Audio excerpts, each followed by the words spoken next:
Hey, it's Rebecca Smith for the KBIA newsroom in Columbia, and it's time for Missouri Health Talks, a project where we listen in on Missourians' conversations about access to health care.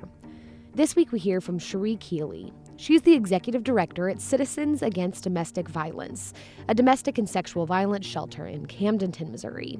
She spoke about the crisis hotline the organization is continuing to run from employees' homes and about how they are doing their best to meet the needs of survivors in rural Missouri. Here's Sheree.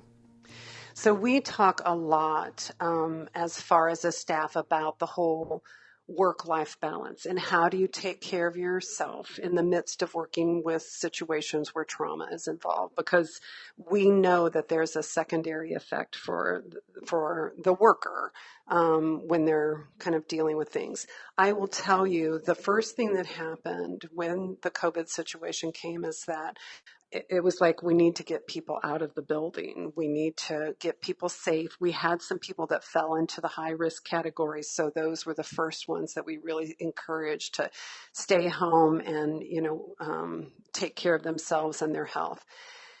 They they were really going crazy, not working. It was pretty hilarious. They would call and go, "Is there any end to this?" And so when I called them to say, "Okay, I've got an idea. What do you think?" And not one person said no, not one. They were they thanked me. They were overjoyed to be able.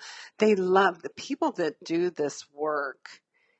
You do it because you truly have a passion to give back and because you care. So it's a part of their life mission is the best way I can describe it. So they knew that victims would be struggling more in this situation, and yet they weren't able to help them. And so when we provided an avenue for them to be able to help, they have been overjoyed. They truly have been grateful. So have you guys been getting a lot of calls?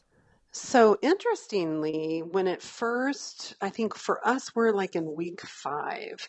So at first we were kind of surprised that the calls were very low, probably lower than normal. And, I just kind of sat with that. And the only thing I could conclude was, I think we were all kind of thrown for a loop for what was happening. I mean, I'm in my 60s and it's like, I've not lived through a situation like this. So you're trying to figure out, what does this mean and how do you, you're just trying to wrap your head around it. So I don't know if people were just trying to kind of get their wits that way. And so that took precedence, kind of, if you think of Maslow's hierarchy of needs, you got to get your basic needs met, and where's my food and shelter coming from, sort of thing. But once that got clear for them, now, starting last week, we are starting to get an increase, and this week we're starting to see more, much more. That was Sheree Keeley with Citizens Against Domestic Violence in Camdenton, speaking about their crisis hotline for survivors. She warns that she thinks calls will continue to increase in the weeks to come. That's it for this week's Missouri Health Talks. Tune in next week for more conversations from throughout the state about health and access. I'm Rebecca Smith. Thanks for listening.